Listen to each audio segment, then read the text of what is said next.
नमस्कार जी। नमस्ते। सर नमस्ते, आपका ये प्रणाम स्वीकार है। आपको प्रणाम, शुभ आशीर्वाद, मंगल आशीर्वाद। बोलिए बोलिए। सर मैं आपने नंबर दे रखा था, क्या मेरी आपसे बात हो रही है इसी नंबर पे? हाँ हाँ हाँ, बराबर बराबर। अच्छा। हाँ, आपको हमने ऐसा कहा था कि आप पहले रजिस्टर हो जाओ। माने जो हमारे फिर जनरल नंबर होते हैं ना रजिस्टर वाले, जी। उसमें जब भी आपका नाम आ जाता है तो समझ में आ जाता है। अभी हाँ, आपने कितनी बार फोन किया, तीन लेकिन नहीं साल उठाया ना हमने। नहीं उठाया सर जी। ये तो तो मेरा ईश्वर से कुछ प्रार्थना होगी कि उन्होंने आपने स्वीकार कर लिया। हाँ हाँ हाँ, तो मैं ये कहना चाहता हूँ हम्म। कि जो आप बता रहे हैं वो मेरे अनुभव हैं। अच्छा, और बहुत अच्छा। जब मैं अनुभव देखता हूं अपने, या मतलब, तो वे बातें वेद से मिलती हैं और खासकर गीता से मिलती हैं। हाँ हाँ हाँ हाँ। तब मैं संशय में पड़ जाता हूं। संशय मतलब ये कि जो मैं कहना चाहता हूं वो लोग पढ़ के कहते हैं।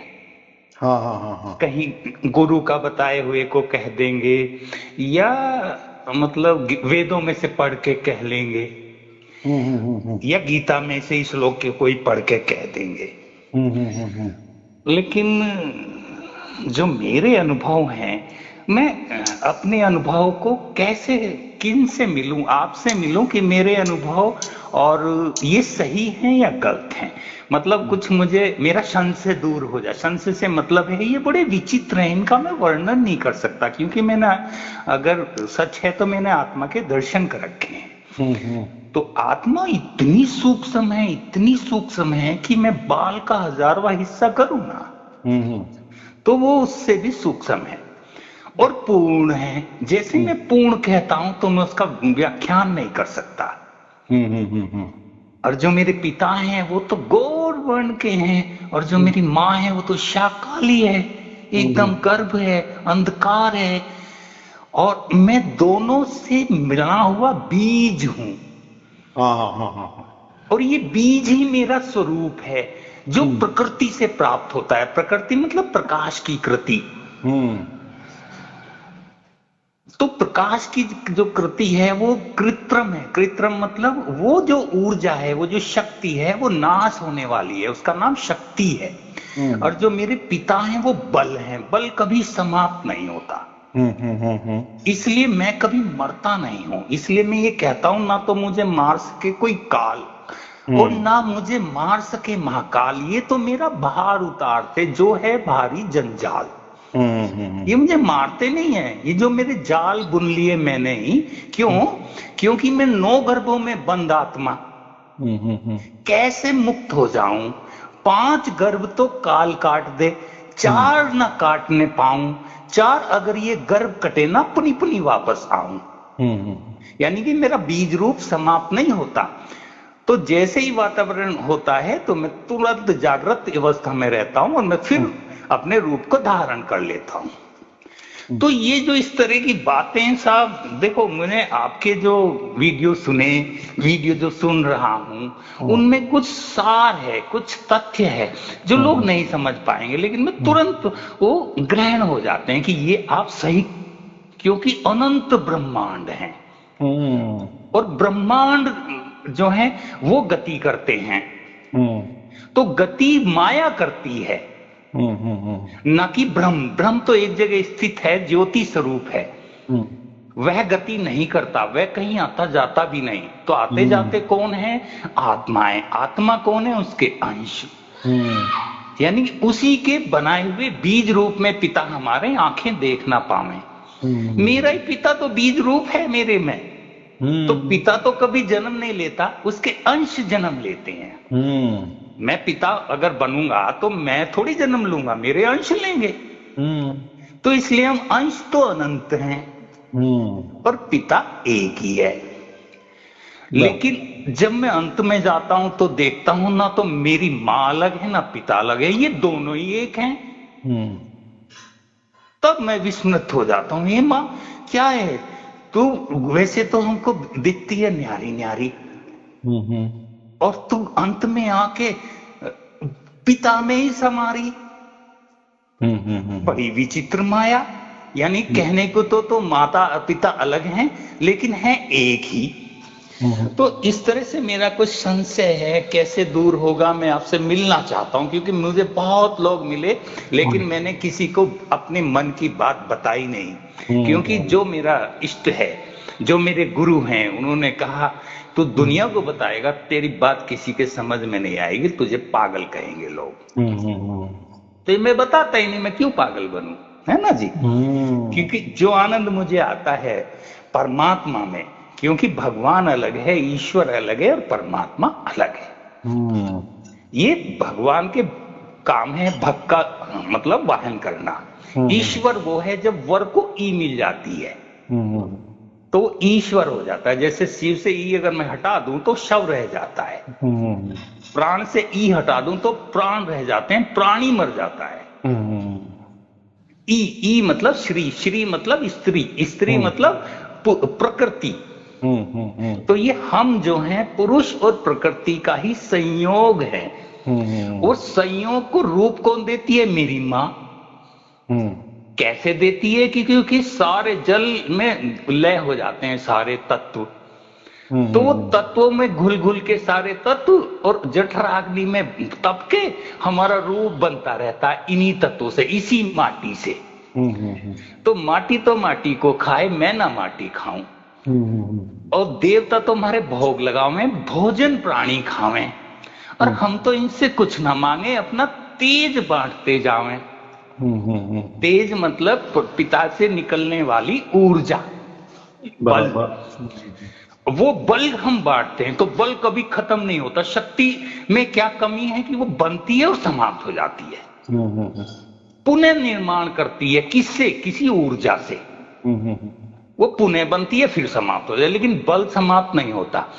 तो मेरा कहने का मतलब ये है कि बड़ा विचित्र मामला है, और ये बातें तो सारी ब्रह्मांड उसमें लिखी हुई हैं। लेकिन ये जब मैं देखता हूं सूक्ष्म में जाके, जब मैं इदम नमम कर देता हूं सब, ना मैं शरीर हूं, ना मैं देह हूं, ना मैं कुछ हूं, बहुत सूक्ष्म होता चला जाता हूं, तब जब मेरी गति बनती है साहब, आप यकीन नहीं करेंगे कि सूर्य की किरण की भी वो गति नहीं है जो मेरी है। जब मैं अनंत लोकों में घूमता हूं और वापस भी आ जाता हूं, तो जैसा ये सूर्य है, इससे इसकी रोशनी, तो ये तो अग्नि की रोशनी है, लेकिन मेरी जो अपनी रोशनी है वो मतलब थोड़ी सी चंद्रमा जैसी सफेद चिट्टी सी, मतलब कह नहीं सकता, शीतल, उसमें ऊष्मा नहीं है। और कहानी क्या है कि मैंने कभी अपने पिता को सोते हुए नहीं देखा। सोता कौन है तो मरता कौन है, जीता कौन है तो मेरी माँ। सब कुछ तो मेरी माँ कर रही है, रूप की रचना कर रही है माया। मैंने अपनी माँ को कभी पिता से मिलते भी नहीं देखा, कभी मिली भी नहीं। कैसी विचित्र मेरी माँ है। कब करता दृष्टा बन जाए, कब माया करता बन जाए, करता करता जब थक जाए दूसरा करता पद को पाए, कर्ता बनकर करता आए, माया जिसको रोक ना पाए। कारण से पत्ता हिलता है, कारण से जन्म मरण तो पाए, कारण में कर्ता छिप जाए, इसलिए कर्ता अरूप कहा है।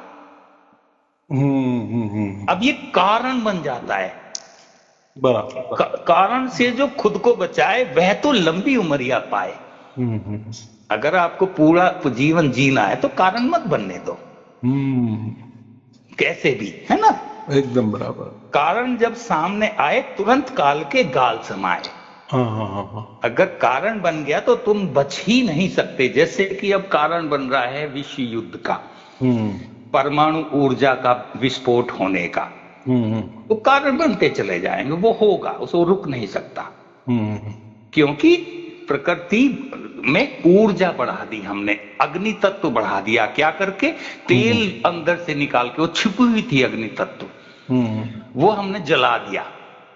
तो उससे क्या हुआ? हमारा बैलेंस बिगड़ गया। भगवान जिसे कहते हैं वो बैलेंस करता है पांचों तत्वों को, उसी से हमारा निर्माण होता है। तो मैं आपसे सब कब मिलूं? बहुत लंबी लंबी बातें हैं, लेकिन मुझे संग से निकालना है कि मैं सही हूं या गलत हूं। ऐसा है कि दुनिया में कुछ सही भी नहीं होता और कुछ गलत भी नहीं होता, ये तो हमारे नजरिए है। जैसे आपने समझो गीता नहीं पढ़ी तो आपको थोड़ा सा कम महसूस होता है, या मैं यार पढ़ नहीं सका, वो ज्ञान नहीं ले सका, या मैंने वेद नहीं पढ़े, मैंने ये ग्रंथ नहीं पढ़े, मैंने उसके विचार नहीं सुने, मैंने ये धर्म वालों के विचार नहीं सुने जी, तो पंथ वालों के विचार नहीं सुने। भाई देखो हमारा जीवन कितना छोटा है और आप क्या क्या कर सकेंगे। हर एक धर्म के पास बहुत सारी बड़ी बड़ी ग्रंथ संपदा होती है कि नहीं? जी जी। हर कोई गुरु भी हो, कोई बड़ी बड़ी आध्यात्मिक संस्था हो, सब ने अपने विचार रखे हैं। और अगर हम कहे कि सब पढ़ना चाहिए या सबको मिलना चाहिए तो उससे क्या होगा, कंफ्यूज में हम आ जाएंगे। माने क्या होता है, हम एक विचारधारा पकड़ लेते हैं और हमारे विचारधारा जो है वो जब तक दूसरा आदमी नहीं बोलता तब तक हमें दूसरे आदमी का सच नहीं लगता। क्यों नहीं सच लगता? क्योंकि हमने एक विचारधारा पकड़ी है, मेरे हिसाब से ये ऐसा ही होता है। और वही हिसाब अगर सामने वाले ने दे दिया तो हमें लगता है अरे हाँ ये बंदा तो ठीक है, बराबर मैं जो विचार करता हूँ यही विचार करता है। तो हर एक के पास आप जाएंगे तो अलग अलग विचार नजर आएंगे। हो सकता है आपके विचार भी कभी कभी मिल भी जाएंगे संयोगवश।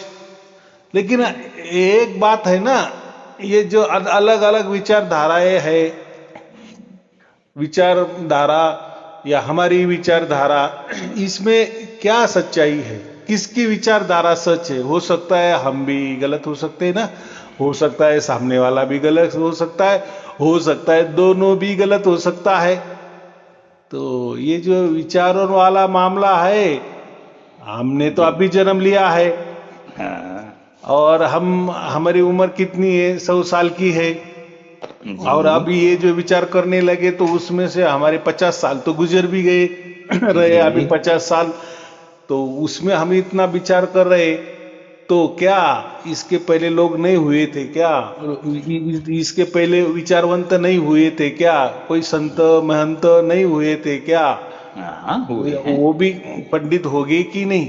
हाँ, लेकिन वो भी ज्ञानी होंगे। हाँ, आगे भी होंगे, आगे भी नई नई विचारधाराएं निकलेगी। जैसे हमने हमारे एक विचारधारा पकड़ लिया और हम उसमें ही कंफ्यूज हो गए कि हमारी विचारधारा सच है या दूसरों की सच है।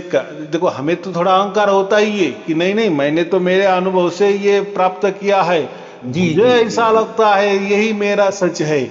और मेरे सच के साथ जो जुड़ जाता है तो मुझे फिर उसके साथ थोड़ा सा प्रेम निर्माण हो जाता है। अरे हाँ ये बंदा मेरे विचारधारा, मेरे को समर्थन कर रहा है। लेकिन ये जो गुत्थी है, ये गुत्थी जो है ना, ये बड़े बड़े ऋषि मुनि भी हो गए, उनको भी नहीं सुलझी कि भाई हम जो सोच रहे यही सच है कि जो सामने वाला सोच रहा है यही सोच सच्ची है, या प्रकृति में जो चल रहा है वो सही। तो इसमें परमात्मा ने ऐसा समझो कि ये गुत्थी रखी है और ये संसार हमारे सामने प्रकट है, तो ये संसार में से हमें समझ लेना है। हो सकता है मेरी समझ अलग, आपकी समझ अलग, लेकिन समझ कैसी बनानी है? ये पूरा संसार देखकर बनानी है। ये पंच महाभूत है, ये आकाश है, ये पशु पंछी प्राणी है, मनुष्य है, अलग अलग विचारधाराएं है, जो भी हम सामने पूरा निसर्ग देख रहे हैं, ये सब देखना है। और ये ऐसा क्यों होता है? कभी कभी हमें विज्ञान भी लगता है नहीं नहीं अरे इसी वजह से ऐसा होता होगा। कभी कभी विज्ञान भी बाजू हो जाता है, नया ही मामला सामने आ जाता है। जैसे हमारे जीवन में भी होता है कि नहीं, हम तो बहुत अच्छा करते हैं और हमें तो सिखाया गया है अच्छा करो अच्छा होगा, लेकिन बात में क्या होता है, बाद में सब कुछ अच्छा चलता है लेकिन हमारे विचारधारा के अलग अनुरूप नहीं होता। फिर हम सोचते हैं अरे पहले तो बराबर होता था, मैं अच्छा करता था, अच्छा होता था, अच्छा करता था, अच्छा होता था, और अभी नहीं क्या हो नहीं गया? नहीं नहीं, उसमें क्या है उसका तो मुझे बिल्कुल दृढ़ पता है।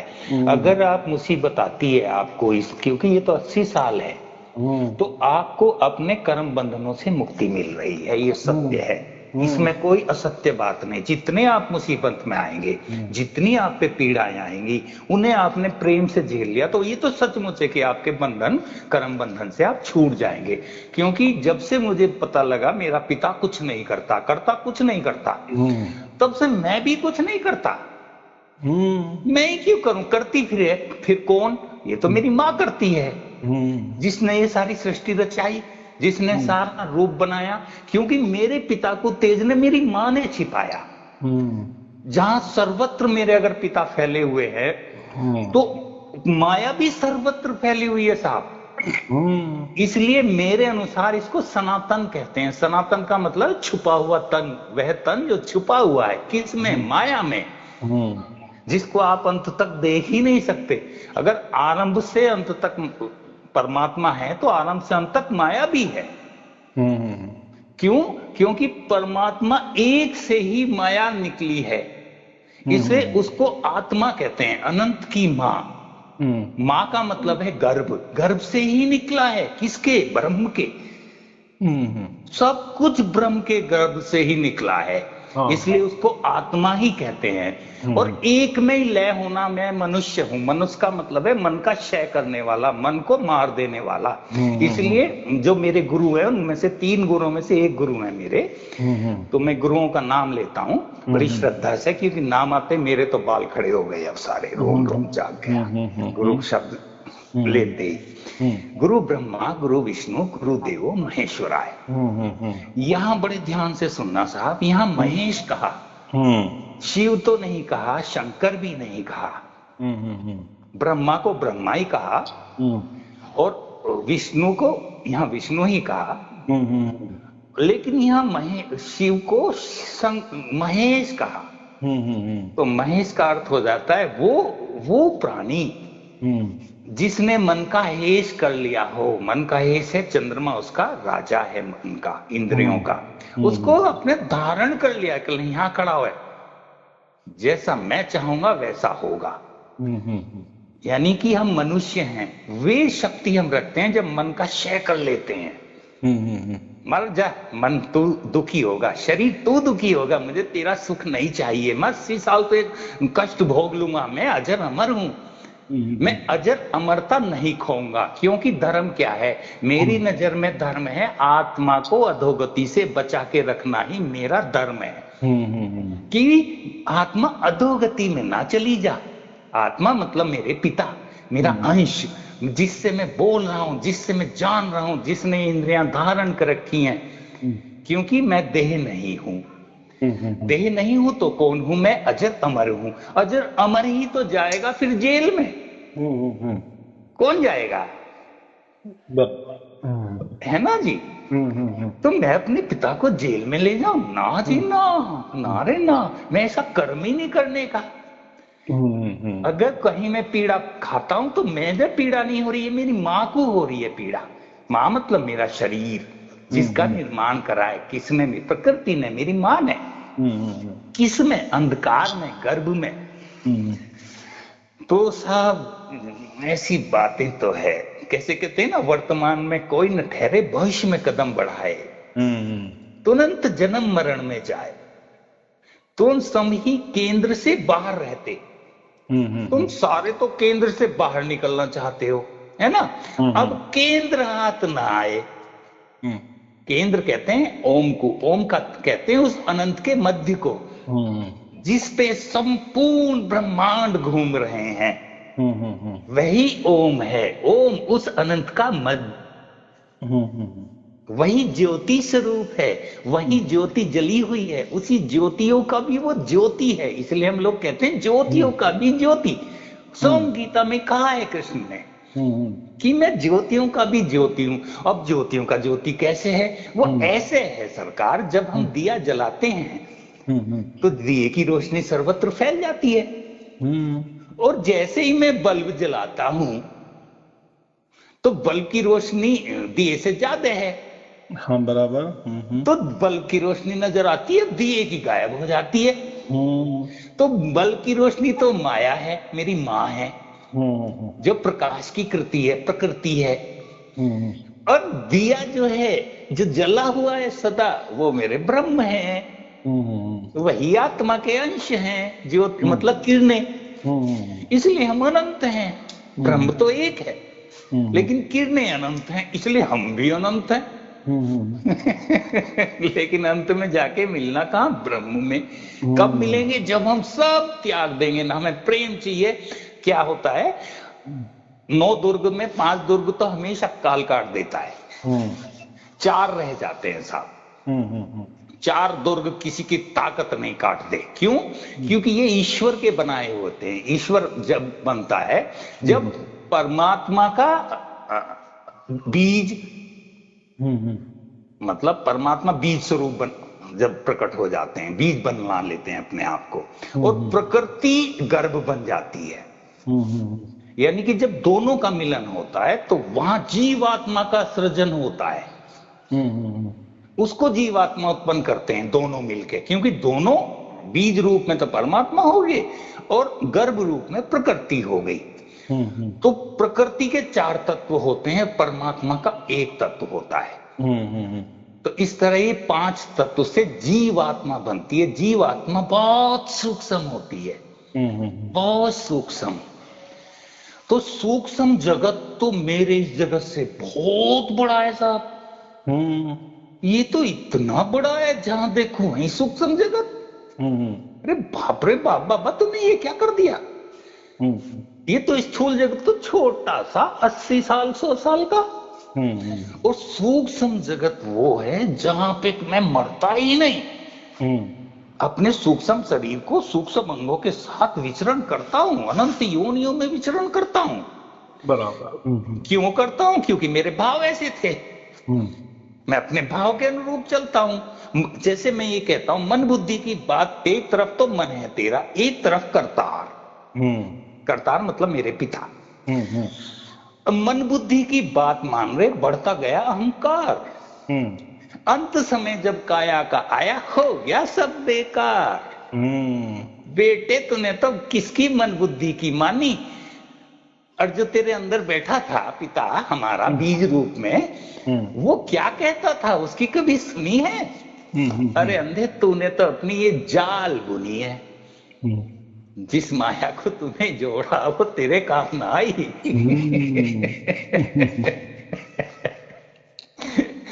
अब भरता फिर तब आई। तो ऐसा है कि आपने बहुत बढ़िया बोल दिए, बहुत बड़ा आपका अभ्यास है। तो मैं यही कहा कि अलग थलग सबके विचार होते हैं, हमारे भी अलग थलग विचार होते हैं, लेकिन किसी के सच है, किसी के झूठ हो। देखो दोनों में तो किसी का सच होगा, किसी का झूठ होगा, लेकिन नहीं झूठ इसका देखो एक चीज तो बिल्कुल है, संसार में झूठ कुछ भी नहीं है। जैसे मैं ये कहता हूं, संसार में ना तो पुण्य है ना पाप है, और ना कर्म है ना कर्म के बंधन है। ऐसा है कि और ये सब हैं। देखो देखो देखो, तो दूसरी तरफ मैं ये कहता हूं ये सब हैं, और एक तरफ मैं कहता हूं पिता का कोई रूप नहीं है, दूसरी तरफ मैं कहता हूं पिता का ही हम स्वरूप हैं। अब समझ लो कोई क्या समझेगा, दोनों ही चीज हुई ना साहब। ऐसा है कि प्रकृति के हिसाब से देखे तो उसमें सद भी नहीं है, उसमें असद भी नहीं है। माने प्रकृति के हिसाब से कोई सत्य भी नहीं है और कोई असत्य भी नहीं है। बिल्कुल बिल्कुल। और जो हमारी आध्यात्मिक दृष्टि है उसमें तो केवल एक सत्य ही है और बाकी तो सब झूठ ही होंगे। तो मेरा कहना यही है कि ये जो सब कुछ अलग थलग धाराएं है, विचारधाराएं है, तो इसके ऊपर बहुत बढ़िया बहस हो गई है और उसके निर्णय भी लग गए चुके हैं जी। फिर ये उसकी सुप्रीम क्या बोले, फिर इसका सुप्रीम कोर्ट कौन सा है कि हाँ ये ऐसा ही कायदा है और यही सच है। तो इसका सुप्रीम कोर्ट हम क्या कहते हैं? वेद उपनिषद दर्शन शास्त्र इनका बेस है। माने जो भी हमारे विचारधारा है ना, तो ये विचारधारा है पहले के जमाने में, मानी जो भी कोई लाखों बरस हो गए होंगे, हजारों बरस हुए होंगे, वो ऋषि मुनि ने ये सब कुछ बता दिया है। जैसे हम तो उल्टा तो यहाँ वहाँ देख के, पढ़ के, सुन के, या हमारे में जो अनुभव आए उसके आधार पे हम हमारे विचार बनाते हैं। लेकिन इसके ऊपर पूरी बहस हो गई है, अनुभव भी तय हो गए हैं, विचारधाराएं भी फिक्स हो गई है, और उन्होंने सब कैलकुलेशन के साथ, विज्ञान के साथ वेदों में सब कुछ बता दिया गया है। तो फिर वेदों में अगर हम गए, देखो वेद के तो पहले तो कुछ नहीं था, और वेद के बाद ही ये सब कुछ आ गए। तो वेद तो अंतिम सत्य है ना।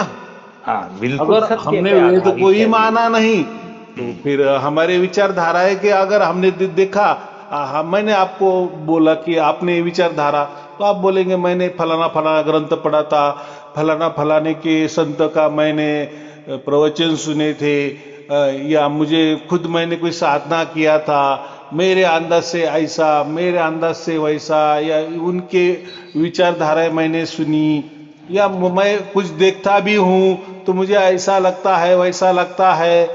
तो लेकिन इसका हम अंतिम नतीजे पे नहीं आए ना। आप आए क्या कि यह नहीं, अभी मुझे सब मालूम हो गया है, अंतिम यही निर्णय है। आप कंफ्यूजन में हो ना। हाँ बिल्कुल साहब, इतनी बड़ी बात कंफ्यूजन कैसे न करेगी? ऐसे ही लाखों करोड़ों लोग कंफ्यूजन में है कि ये क्या बात है। लेकिन कंफ्यूजन करने की कोई बात नहीं है, ये सब कुछ वेदों में खुल्लम खुल्ला लिखा है। सब सवालों के जवाब दे दिए गए हैं, हजारों सवाल उठाए गए हैं, जो हमें तो कुछ भी मालूम नहीं, इतने सवाल भी हमारे पास नहीं। लेकिन हमारे जो भी सवाल है और जो हमें आगे वाले सवाल भी मालूम नहीं, वो सवाल भी उसमें उठाए गए हैं उपनिषद में। हाँ, वेद या उपनिषद एक ही बात है, और उसके जवाब भी दिए हैं, और ऐसे दिए है कि सटीक दिए है। तो उनका बेस जो है होता है, वेदों का बेस एक ही है कि एक ही परमात्मा होता है, बराबर। हाँ, एक परमात्मा होता है, और अनंत संख्या में आत्माएं होती है, और एक ही प्रकृति होती है। लेकिन उस प्रकृति में ये सृष्टि आदि बनती है, बिगड़ती है, बनती है, बिगड़ती है। तो उन्होंने तीन सत्य कहा है। एक परमात्मा सत्य है, और ये जो हम अनंत आत्माएं हैं वो भी एक सत्य है, और ये जो प्रकृति है जिसमें की सृष्टि बनती बिगड़ती है वो भी एक सत्य है। तो तीन सत्य सनातन है। सनातन का मतलब ये पहले से ही है। हाँ, सदा रहेंगे।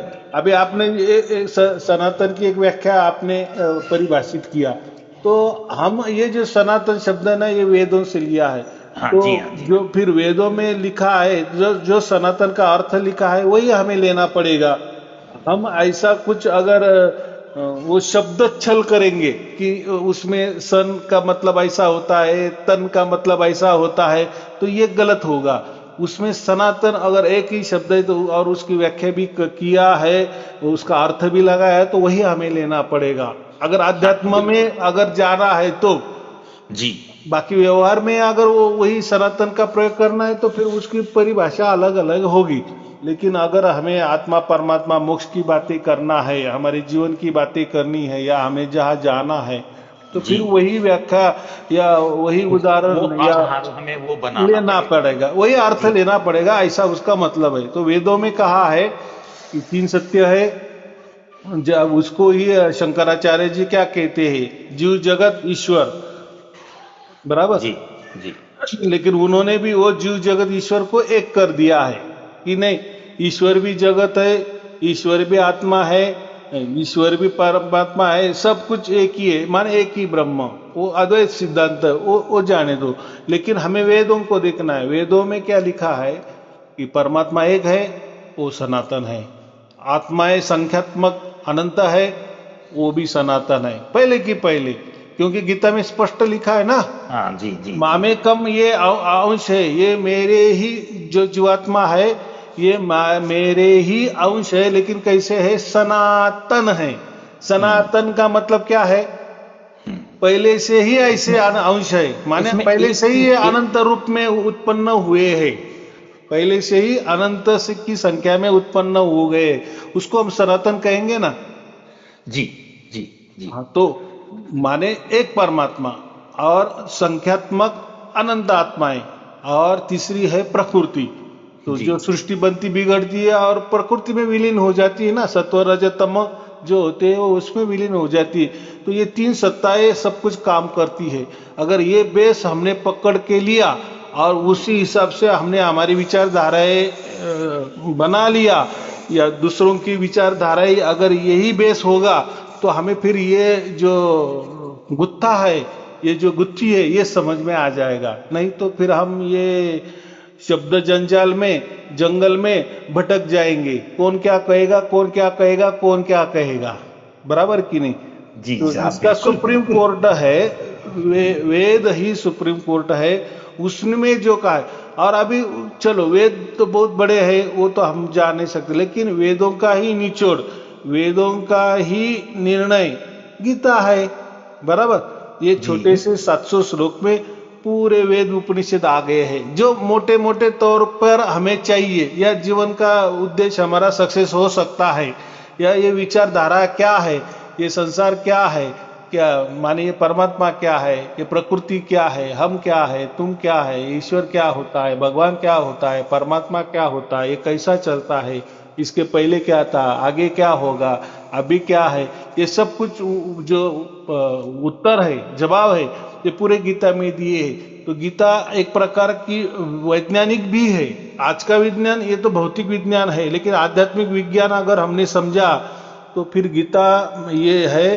तो गीता समझना बहुत बहुत मुश्किल का काम है, अति कठिन काम है। लेकिन अगर हमने उस हिसाब से चले, पढ़ते चलेंगे, उसका सही ढंग से गुरु के माध्यम से, गुरु के मार्गदर्शन पे अगर हमने गीता पढ़ना शुरू कर दिया, तो ये सब सवालों के हमें जवाब मिलते जाएंगे, कोई कंफ्यूज नहीं रहेगा। बहुत सारे लोग बोलते हैं हम बहुत सारे डिप्रेशन में जाते हैं ना, डिप्रेशन अलग। तो हम एक ही बोलते हैं कि भाई आप डिप्रेशन में जाने की कोई जरूरत नहीं है। पहले ये मन क्या होता है, ये विचार क्या होते हैं, हम क्या होते हैं, तुम क्या होते हैं, ये क्यों ऐसा चल रहा है, ऐसा ही क्यों हो रहा है, वैसा ही क्यों होता है, हमारे मन के मुताबिक क्यों नहीं होता है, कुछ हमारे मन के मुताबिक होता है, कुछ हमारे मन के मुताबिक नहीं होता है। तो हमें कोई कंट्रोल करने वाला है क्या? हम है, या वही है, या तू ही तू है? इसमें हम पकड़े, मैं पकड़ना या तू पकड़ना, कहिया मैं और ये तू के भी परे कोई तो भी तीसरी शक्ति है। तो ये सब कुछ जो जवाब है ये पूरे गीता में दिया है। लेकिन हम ऐसे सहज में कोई पढ़ने लगेंगे ना, तो थोड़ी थोड़ी समझ में आ जाएगा, लेकिन बहुत सारे कंफ्यूजन भी उत्पन्न हो जाएंगे, निर्माण हो जाएंगे।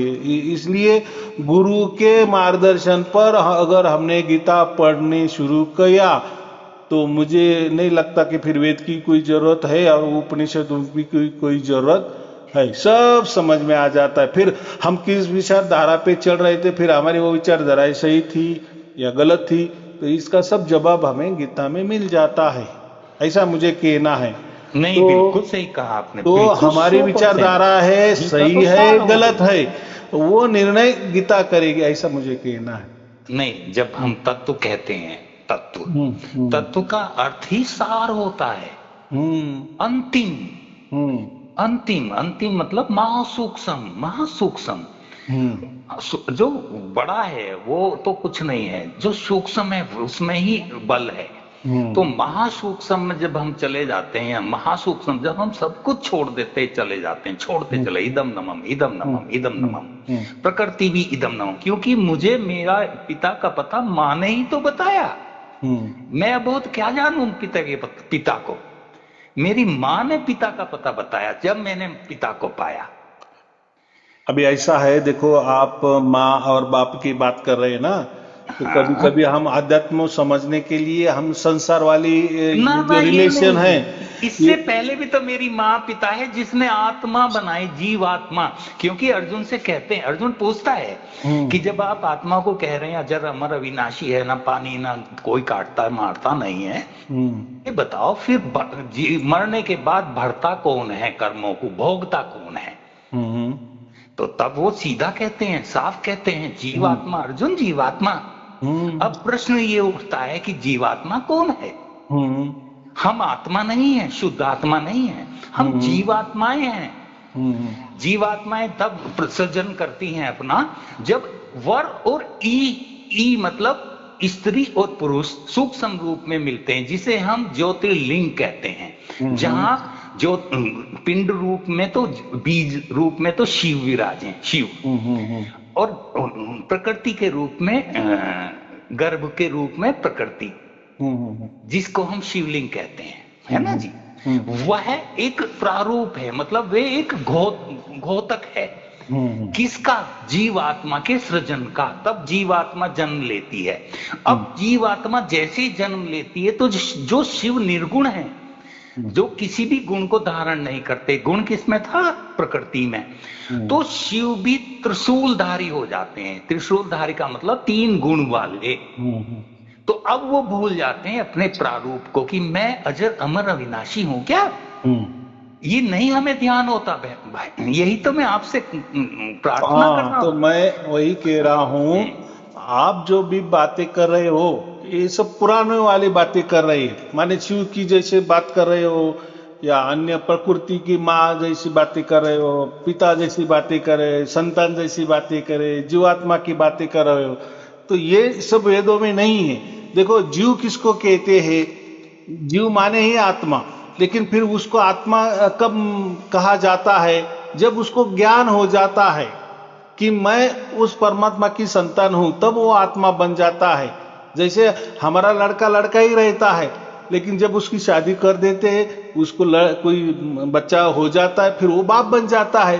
तो भाई वो तो कोई अलग तो नहीं बना ना, नहीं तो हमारा ही बच्चा है, लेकिन उसको बाप का नाम लग गया, वो किसी का बाप हो गया। तो ऐसा ही बात है कि जीव माने क्या? बस वो जो जब बोलता है कि बस मैं ही शरीर हूं और मैं ही मैं हूं, माने वो शरीर को ही मैं समझता हूं, उसको हम उसको जीव कहते हैं हम। लेकिन थोड़ा आगे जाके फिर उसको समझता है कि अरे ये शरीर अलग है और मैं शरीर के अलग हूं, फिर वो जीवात्मा के स्टेज में आ जाता है। माने आधा वो समझो शरीर भी मानता है और आधा आत्मा भी मानता है, वो हो गया जीवात्मा। लेकिन और आगे आगे स्टेज में गया तो फिर वो समझता है कि नहीं नहीं, ये शरीर तो नश्वर है, ये कोई काम का नहीं है, मैं आत्मा ही अलग हूं, शरीर से अलग हूं। फिर वो हो गया आत्मा। देखो एक ही स्टेज है, लेकिन अलग अलग स्टेज है, अलग अलग विचारधारा है। फिर तो मैंने क्या कहा, तो ये तीनों सनातन है ना, आत्मा, परमात्मा और प्रकृति। सनातन का मतलब क्या है? कोई किसी ने उत्पन्न नहीं किया, नहीं आत्मा ने परमात्मा को उत्पन्न किया है, या नहीं परमात्मा ने आत्मा को उत्पन्न किया है, ना कि परमात्मा ने प्रकृति को निर्माण किया है। सनातन का मतलब ये पहले ही ऐसे है, आज भी ऐसे रहेंगे और आगे भी ऐसे रहेंगे। मतलब क्या? एक परमात्मा सनातन है, ये अनंत आत्माएं सनातन है, ये कभी नष्ट नहीं होंगे, बराबर। और एक प्रकृति, ये भी सनातन है, प्रकृति की इसमें रह जाएगी। लेकिन प्रकृति जड़ है, तो जड़ को चलाता कौन है? तो परमात्मा उसको ज्ञान दे देता है। माने परमात्मा के ज्ञान से प्रकृति चलती है। हमें भी ज्ञान आ जाता है तभी हम मोक्ष को पाएंगे ना। अगर हमें वो ज्ञान ही नहीं मिला, या कोई सक्षम गुरु नहीं मिला, या हमारा ऐसा समझो कि भाग्य ही नहीं हो गया, तो हम ऐसे ही भटकते जाएंगे, यहाँ जाएंगे वहां जाएंगे, सवाल के सवाल पैदा होते जाएंगे। तो फिर हमारा मोक्ष कब हो जाता है? जब हम हमारे हम जब जीव थे या जीवात्माएं थे, जो हमने कर्म किए, पहले किए या अब भी कर रहे, तो वो जब तक नील नहीं होते, भुगतते नहीं है, तब तक हमारा मोक्ष नहीं होता है। और ये सब जो देख रेख करता है वो परमात्मा करता है, वो उसकी ड्यूटी है। लेकिन परमात्मा कोई जीवात्मा को पैदा नहीं करता, जीवों को पैदा नहीं करता है, बराबर। माने उसको हम कहते हैं कि आत्मा का नाश नहीं होता है, जो अनंत आत्मा है ये इनके नाश नहीं होती है, ये चाहे शरीर अलग अलग धारण करे, क्योंकि शरीर ये तो मिट्टी का है, प्रकृति का है, बराबर। तो लेकिन ये जो उसमें सृष्टि जो बनती है वो किस में बनती है, आत्मा में बनती है कि परमात्मा में बनती है? तो सृष्टि ये प्रकृति में बनती है और प्रकृति में ही लय हो जाती है, वापिस प्रकृति से ही सृष्टि का निर्माण होता है। तो सृष्टि का निर्माण होना और ढय होना, नाश होना, लेकिन किस में होना, उसकी पार्श्वभूमि क्या है, उसकी जमीन क्या है? उसकी जमीन हम कहते हैं प्रकृति है। हाँ, इसलिए प्रकृति ये है। तो ये तीनों, अगर ये तीनों सूत्र हमने पक्का ध्यान में रखे और इसी हिसाब से चले तो आपको ये जीवन की गुत्थी समझ में आएगी। और ऐसा कभी सोचना नहीं, ये आत्मा भी दिखने वाली चीज नहीं होती, परमात्मा भी दिखने वाली चीज नहीं होती, प्रकृति भी देखने वाली चीज नहीं होती, लेकिन प्रकृति में जो सृष्टि बनती है वो देखी जा सकती है। और जो आत्मा है, आत्मा जब शरीर धारण करती है तो शरीर देखे जाते हैं, लेकिन उसमें के आत्मा कभी नहीं दिखाई देगा, वैसे ही परमात्मा कभी नहीं दिखाई देगा। हाँ, ये क्या होता है, ये अनुभव करने वाली चीज है। एक चीज मैं आपको अभी एक चीज कहूं, एक तो होती हैं आंखें जो सदा इससे जड़ तत्वों से बनी है और जो सामने देखती हैं। दूसरी होती है दृष्टि, बराबर। दृष्टि जो भूत को देखती है, जो बीत चुका उसको देखती है। और एक तीसरी चीज होती है नेत्र, वो नेत्र देखता है सर्वत्र। तो नेत्र जो हमारी दृष्टि है, वो दृष्टि हमारी, क्योंकि शुक्र के पास थी दृष्टि और वो दृष्टि हमारी बंद है या फूट चुकी है, किसी के पास भी दृष्टि नहीं होती, इसलिए भूत का पता नहीं लगा पाते, है ना जी। हमारे पे सिर्फ आंखें होती हैं जो सामने देखती हैं, पीछे नहीं देख सकती आंखें, ये प्रकृति का नियम है। लेकिन नेत्र सर्वत्र देखता है। और जब आपके या हमारे नेत्र खुल जाते हैं तब हमें अपना सारा स्वरूप स्वयं का दिखता है। तो गीता में कहा गया कि मेरा ही स्वरूप है, स्वरूप का मतलब प्रतिबिंब, मैं नहीं हूं, मेरा प्रतिबिंब, कैसा, जैसा मैं हूं। तो वह स्वरूप कब दिखता है, ये आपको मैं अपना स्वयं का अनुभव बताता हूं। जब हमारा तीसरा नेत्र कार्य करता है तब हमें अपना सूक्ष्म स्वरूप और सारा सूक्ष्म तत्व या सूक्ष्म ब्रह्मांड कह लो, क्योंकि सूक्ष्म बहुत बड़ा है, स्थूल से बहुत बड़ा है, अनंत है ना जी। तो वो दर्शता है, दर्शता मतलब महसूस होता है, इन आंखों से नहीं होता। ये खुली आंखें कभी नहीं देख पाती, क्योंकि ये तो प्रकृति की है, मतलब हमारी जड़ है, ये जड़ तत्वों को देख लेती हैं, जड़ से बनी हुई है, जड़ में ही लय हो जाती हैं। लेकिन जिसे हम नेत्र कहते हैं वही तो सर्वत्र देखता है। और वो नेत्र मेरे पिता यानी कि जो ब्रह्म है, जिनका हम बीज हैं सब, उनके पास है, हमारे पास नहीं है, क्योंकि हम तो उनकी नकल हैं, प्रतिबिंब हैं। स्वरूप कैसा है, ऐसा ही जैसा कि प्रतिबिंब में दिखता है। लेकिन आपने जो कहा ना प्रतिबिंब, ये अद्वैत सिद्धांत में आ गया। शंकराचार्य जी का जो सिद्धांत है ना, बस एक ही परमात्मा है और बाकी जो भी कुछ दिख रहा है वो परमात्मा का प्रतिबिंब है। हाँ जी। लेकिन वेदों में वो नहीं लिखा है ना, वेद तो त्रैत्ववाद मानता है, ऐसा मैं कह रहा हूँ। यहाँ जमीन क्या हो रही है, और आप गीता भी पढ़ेंगे ना तो गीता में भी त्रैत्ववाद आ गया, हमारे पूरे की पूरा वेद आ गया है। ये विचारों की धारा है, आप जिस विचारधाराओं को जुड़े होंगे वही आप बोलेंगे, और मैं जो विचारधारा को जुड़ा हूं मैं वही बोलूंगा। लेकिन मैं जो बोल रहा हूं, मैं आपको उसका सटीक उदाहरण देता हूं कि मैं वेदों आधारित बोलता हूं, उसमें कोई क्या बोले अलग तो विचार करने की बात नहीं है, या विचारधारा निर्माण करने की बात नहीं। हे पवित्र आत्मा, मैं आपसे बड़ी विनय के साथ पूछता हूँ, हमें धीरे धीरे अपना विकास करना है। विकास का मतलब है अपने को संवारना है, सजाना है, अपने को शुद्ध करना है। कुछ मेरी पवित्रता, कुछ आपकी पवित्रता, कहीं मैं मलिन होऊंगा, मैं अपने को शुद्ध करना चाहता हूँ। है ना। तो आपसे कुछ लेना चाहता हूँ हे गुरुवर।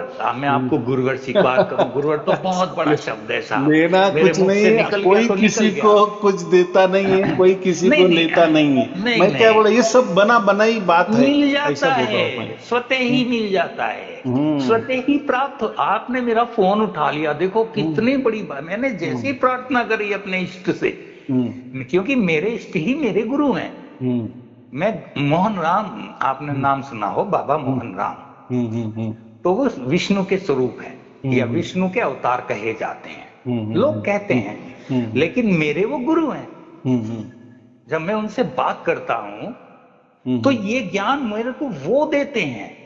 बराबर, बहुत अच्छे। देखो जो भी होते हैं ना गुरु और जो वगैरह, वो भी क्या कुछ कह तो रहे भी हैं, लेकिन लेवल पे हाँ, रहते हैं कि नहीं। लेकिन हम्म लेकिन मैं एक बात कहूं, हम्म हे शुद्धात्मा, मैं आपसे एक बात कहूं, वो हम्म क्या कह रहे हैं कि अमृत भी मैं हूं, मृत्यु भी मैं हूं, सत्य भी मैं हूं, असत्य भी मैं हूं, हम्म और सूर्यों में प्रकाश रूप तपता भी मैं हूं।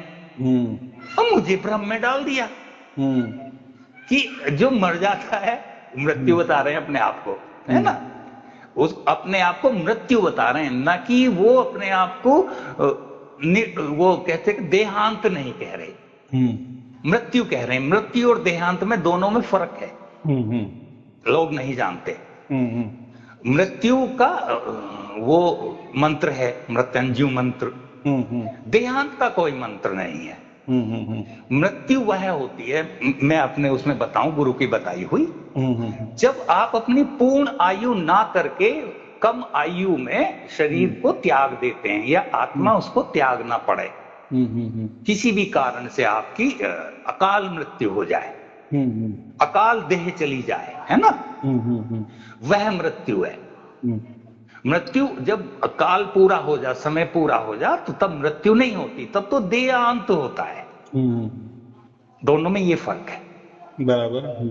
और जो मृत्यु को प्राप्त होते हैं वो अधोगति में जाते हैं, इसलिए मृत्युंजय मंत्र पढ़ा जाता है ताकि हम मृत्यु को प्राप्त ना हो जाएं।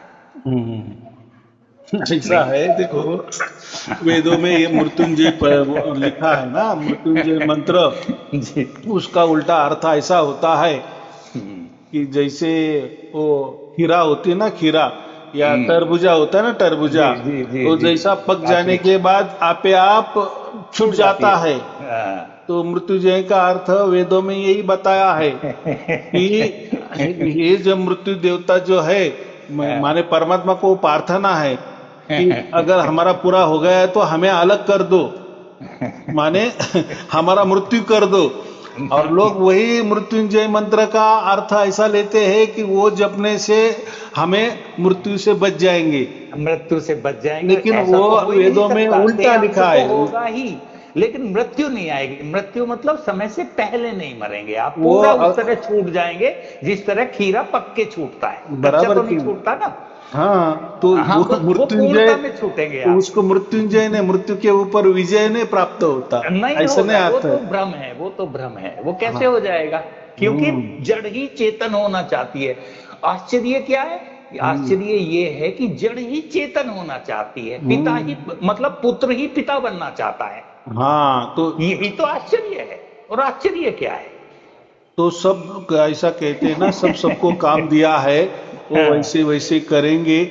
हमें ये जो पूरा जो सृष्टि बनाई है, संसार बनाया है, हमें इसमें परमात्मा को ढूंढना है कि यार ये ऐसा कैसा होता है, ये ऐसा क्यों, ये वैसा क्यों, ये हरा भरा क्यों, ये कलरफुल क्यों, ये सूखा क्यों, ये जलचर क्यों, ये अग्नि क्यों, ये क्या है, ये किसने बनाया, इसके पहले इसका क्या था, इसका आगे क्या होने वाले। तो इसमें आपको परमात्मा ढूंढना है, माने परमात्मा का जवाब ढूंढना है और इसी से चल जाना है। अगर आपने नहीं ढूंढा तो हम आगे ऐसे ही जाएंगे, जैसे पीछे से आए जन्म लिए, आगे भी जन्म लेते जाएंगे।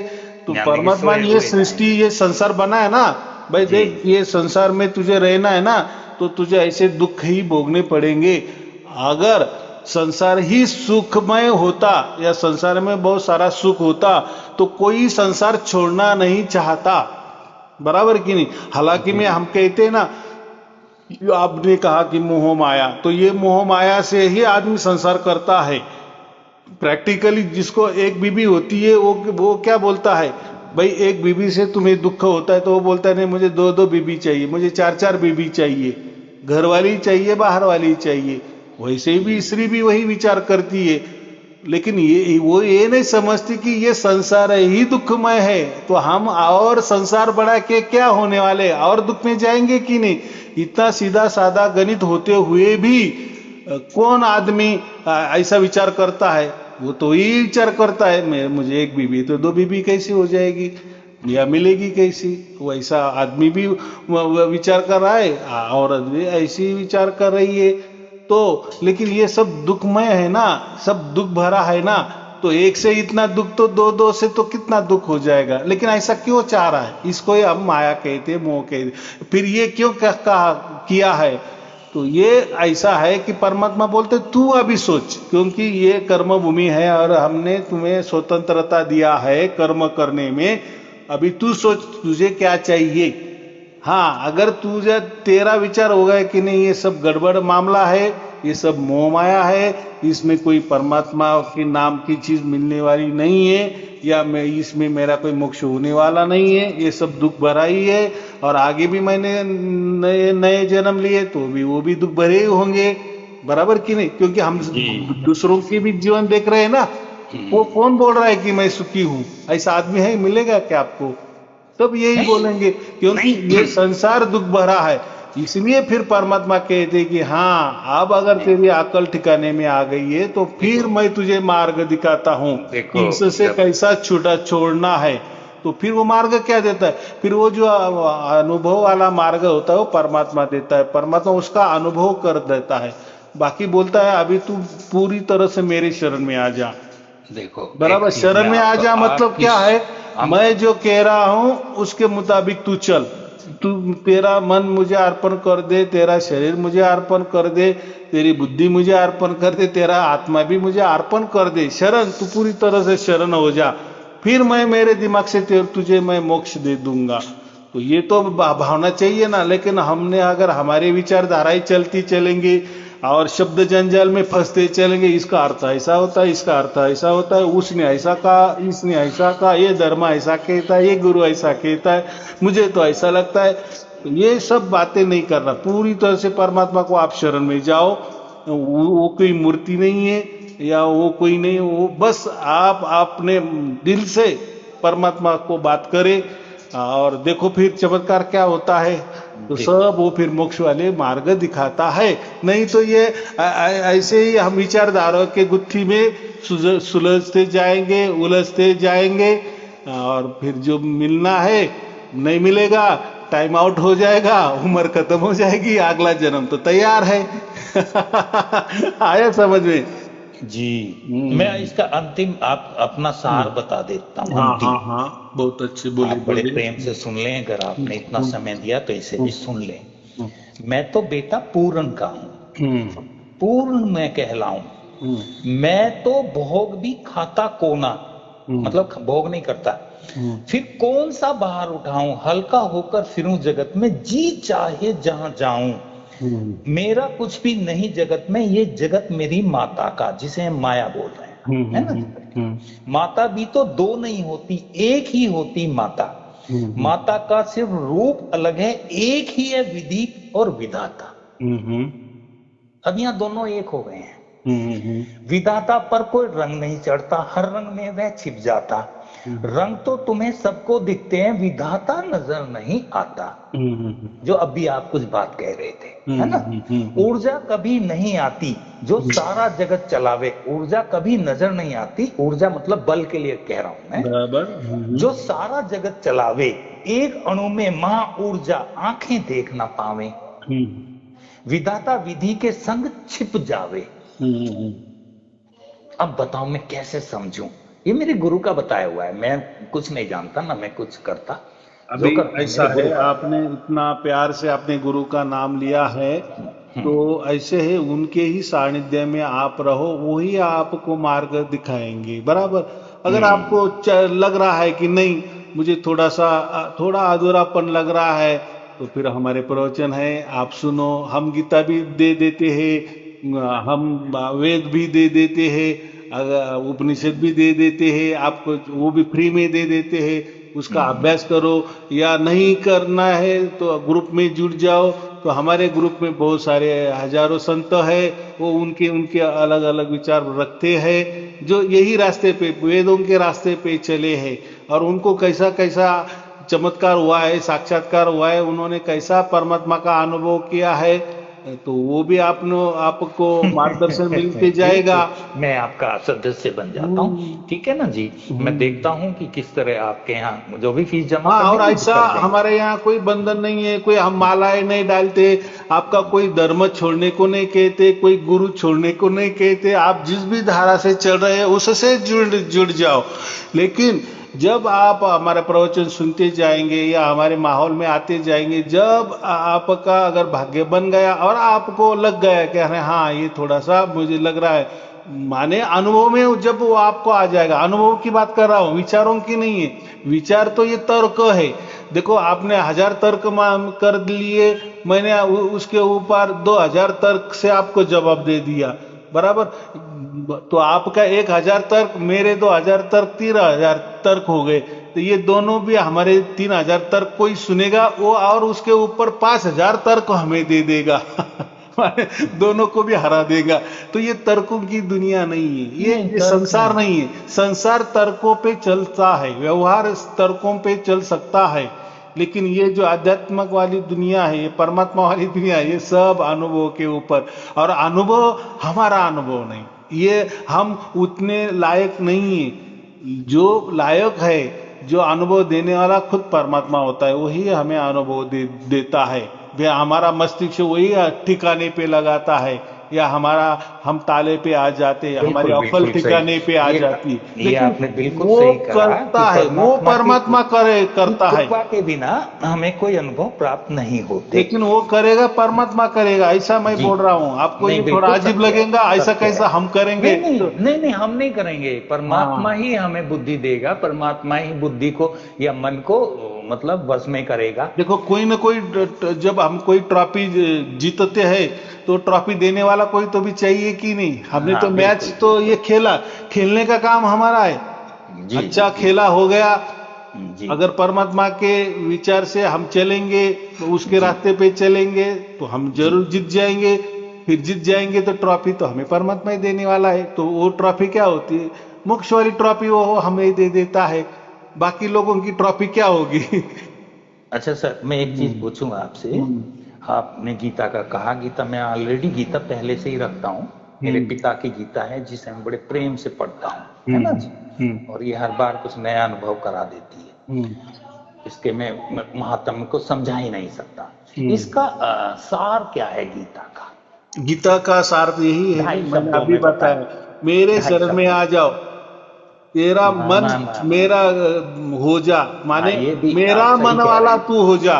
ये भी सही कह रहे हैं आप, बस। लेकिन गीता का सार 2.5 शब्दों में यदि मैं कहूं तो संपूर्ण त्याग नहीं, वो विचारधाराएं जो है ना, वो शंकराचार्य वाली विचारधारा है, अद्वैत वाली।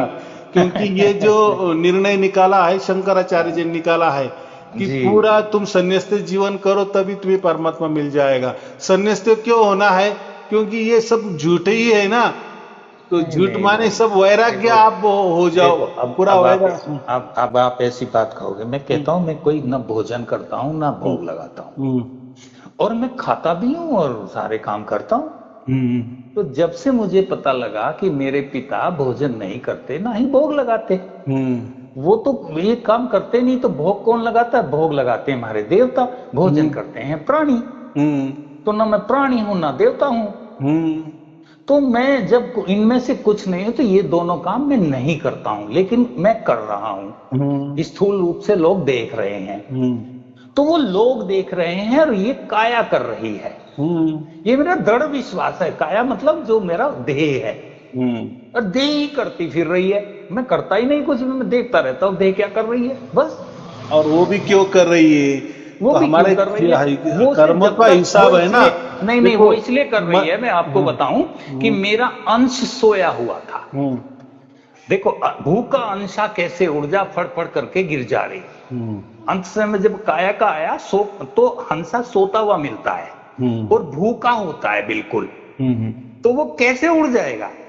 अपनी गति उसने देखी नहीं, क्योंकि वो तो सोया हुआ है अनंत जन्मों से। और मेरा हंसा सच्चे मोती खाए, मोती कहां से लाऊं रे? पानी के मोती ये ना खाता, कैसे इसे बहकाऊं रे? मैं इसे कैसे बहका दूं? ये तो पानी के मोतियों में बहकाए में आता ही नहीं। एकदम बराबर है ना जी।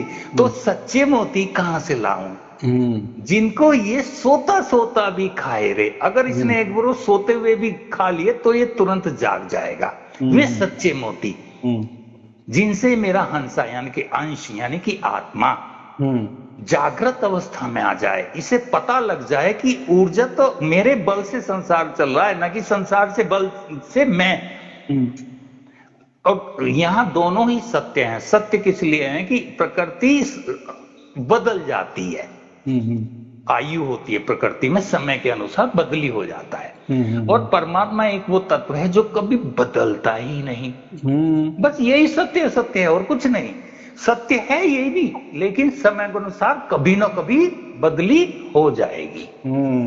तो ये 9 तत्व ऐसे हैं। हाँ, तो आपने जो गीता का कहा ना, गीता में सिर्फ और सिर्फ मोक्ष की बातें की है, अंतिमता।